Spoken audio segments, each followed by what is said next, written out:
Hi, my name is Megan Griffith, co-author of the Recovering from Mental Illness blog here on HealthyPlace, and today I want to talk to you about healing toxic shame from the past.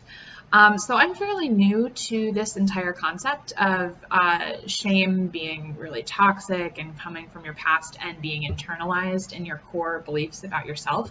So I don't have a ton of recommendations, but I do have one surefire way to at least make you feel a little bit better about some aspect of the shame from your past.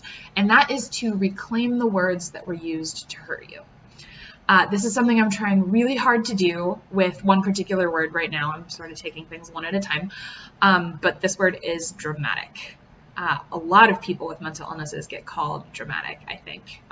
Or maybe that's just my experience, but I have a feeling it's a lot of us because mental illness is dramatic. And I don't mean that in the shame-based way that it was used against me when I was younger. I mean that in the literal definition, which is that something dramatic is striking or exciting or impressive. And I wouldn't call mental illness exciting, but I would say it is incredibly striking and painful and impressive in the way that a natural disaster is impressive. It's truly dramatic.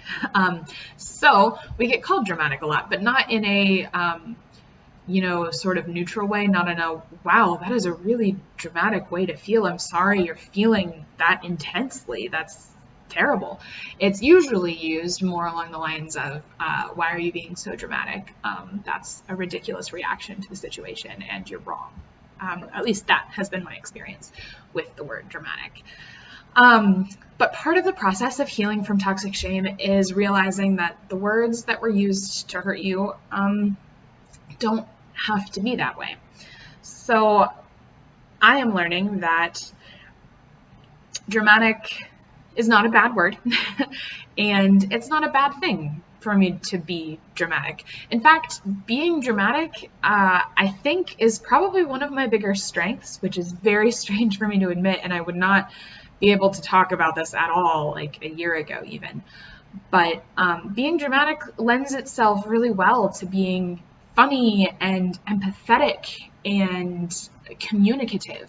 If I'm feeling something really strongly and I'm feeling really dramatic about it, I guess, when you're dramatic, you act out your emotions. You just say how you feel. And that is something I learned to avoid for a really long time because I didn't want to be dramatic. I didn't want to be wrong. But being dramatic is great. If you say how you're feeling, then the other person knows. They don't have to guess, and you can get what you need from them if you need something, or you can at least just communicate your feelings to them, and then they know, and they can react, and they can communicate their feelings. And because you're a big dramatic person, you're going to absorb those and feel them with them, and that's empathy. And I think that's really meaningful in human connection. And just being dramatic has so many benefits, I guess, that I didn't see for so long because it was used to shame me. And for so long, I saw this huge part of my personality as something I had to hide and destroy, if at all possible. So a big part of healing toxic shame is just taking those words that were used against you and realizing that just like you yourself, those words are not inherently bad.